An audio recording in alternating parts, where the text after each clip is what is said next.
안녕하세요. 온라인 경제 뉴스의 달인 알파균입니다. 알파균의 경제 뉴스 시작해 볼게요. 여러 책들이 많이 소개됐네요. 밴드에서 일단 알파균 검색해 주시고요. 신간 다이제스트 매일경제 많이 나왔습니다. 지식산업센터 투자 백서가 또 나왔네요. 지식산업센터로 월세 통장 만들기 이해상 김윤관지였고요. 지식산업센터는 80% 이상 저금리 대출이 가능하고요. 취득세의 최대 50%까지 세금 감면 혜택을 누릴 수 있다. 지식산업센터는 부동산 투자의 마지막 황금 열차일까 7년간 22개호실의 지식센터에 투자해 85억 원의 자산을 축적하고 23억 원의 수익을 거둔 사례를 풀어냈다. 아직 많은 것이 가능할지 모른다. 포레스트 북스가 펴냈네요. 별거 안 한 슈퍼모델 알고 보니 세계 최고 부자 엄마였다. 머스크 어떻게 키웠는지 그런 내용인데요. 별걸 안 했다고 하네요. LX 인터 한글라스 인수 실사 착수 건축자재 1위 굳히기 승부수를 냈습니다. 축하드리고요. 한우람 매일경제 기자네요. 당초 구회장은 첫 번째 기업 인수 대상으로 토탈 인터리어 기업 한샘을 점집었다. 그룹 핵심 계열사 중 하나로 건자재 사업을 영위하는 LX 하우시스와 시너지를 낼 수 있는 기업이기 때문이다. 하지만 지난 10월 한샘이 IMM-PE에 매각되며 이 같은 도전은 좌절로 그쳤다. 당시 구회장은 이를 굉장히 안타까워하며 다른 기업 인수권을 계속 탐색해온 것으로 알려졌다. 하직 MOU 단계이지만 내년 1분기 본계약을 체결하고 이후 거래를 완료할 가능성이 높다는 게 업계 평가다. 구회장의 인수 의지가 강한 데다 인수 이후 시너지 등을 감안할 때 한글라스와 가장 어울리는 곳이 바로 LX그룹이라는 것이다. 매각 측인 글라운드 P 역시 불과 2년 만에 3천억 원가량 이익을 남길 수 있는 데다 거래를 완주할 가능성이 높은 LX그룹과의 협상을 마다할 이유가 없다는 것이다.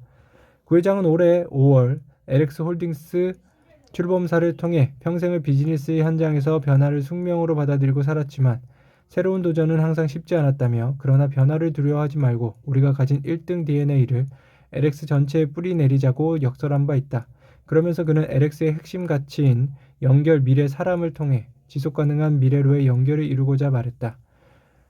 한글라스는 에너지를 절약할 수 있는 친환경 유리 생산을 통해 구회장이 강조한 지속가능한 미래와 양립가능한 기업으로 평가된다. 아울러 국내 경자재 1위 기업 입지를 굳건히 하기 위한 LX 하우시스와 시너지 측면에서도 이점을 보일 것으로 예상된다. 한글라스가 지니고 있는 이익 창출력 역시 만만치 않다. 한글라스는 매 600억 원 이상의 이익을 LX 인터내셔널에 돌려줄 역량을 지니고 있다. 그룹 계열사에 편입된 이후 시너지를 감안하면 이 같은 이익 규모는 더욱 커질 전망이다. 국내에서 가장 오래된 판유리 제조기업인 한국유리공업을 품에 안는다는 점에서도 상징성을 지닌다. 한국유리공업은 국제통화기금 IMF 외환위기 사태 이후 경영난을 걷다. 2005년 프랑스 생고뱅 경영으로 경영권이 넘어간 바 있다. 토종 PEF 운용사 글라운드 PE가 2019년 경영권을 되찾아왔고 이번 LX 인터내셔널 인수가 최종 마무리되면 17년 만에 국내 기업 품으로 돌아오게 된다고 합니다.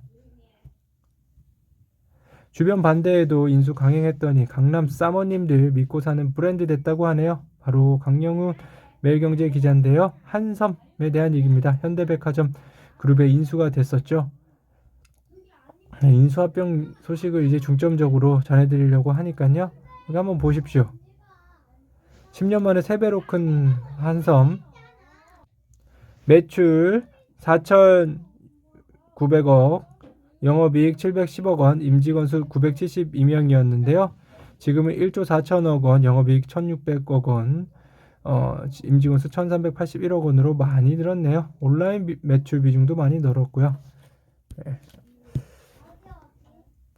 자, 인수 당시만 해도 국내 패션 시장 침체로 안팎에서 현대백화점 그룹의 패션 산업 진출에 대한 회의적인 시간이 많았죠. 4,200억 원의 인수가가 지나치게 높다는 지적도 많았고요.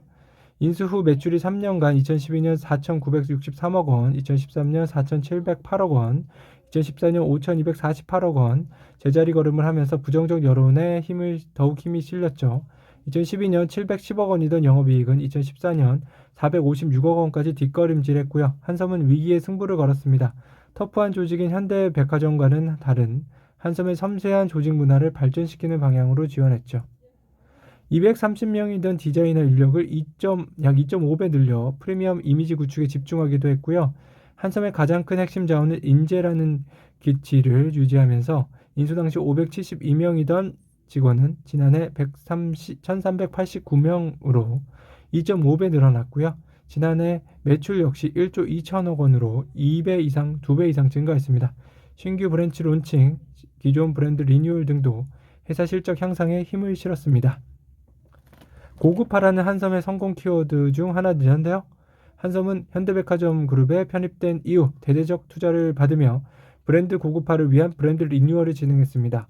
고급화 전략 일환으로 노세일을 내걸자 한섬옷이라면 믿고 사는 두터운 고객층이 형성됐고요. 할인하지 않은 프리미엄 제품이라는 이미지는 고급 의류 중심으로 성장하는 현재 패션 시장에서 성장 동력으로 작용했습니다. 싱크탱크 출신 두뇌들 대기업 핵심 사업 이끈다고 하네요. 이승훈 매일경제 기자고요. 유병규, 윤홍성, 임경묵 많이 있네요.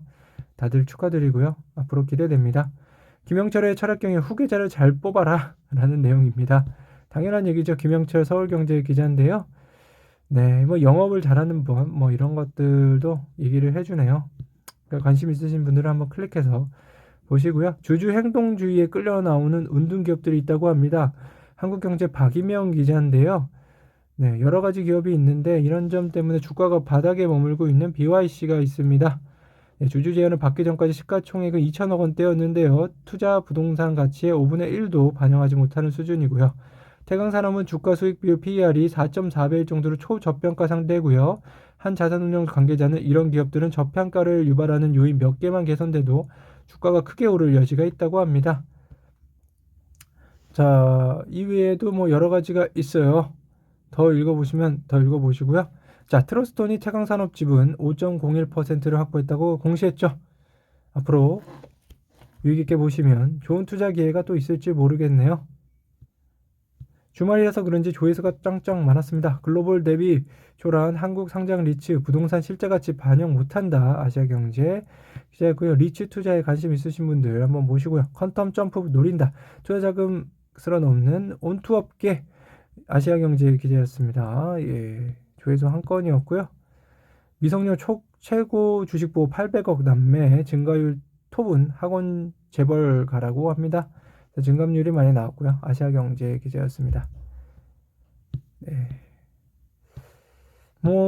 이제 이 정도까지로 해야겠네요. 알파균의 경제 뉴스 오늘 여기까지 전해드릴게요. 밴드에서 알파균 검색해주세요.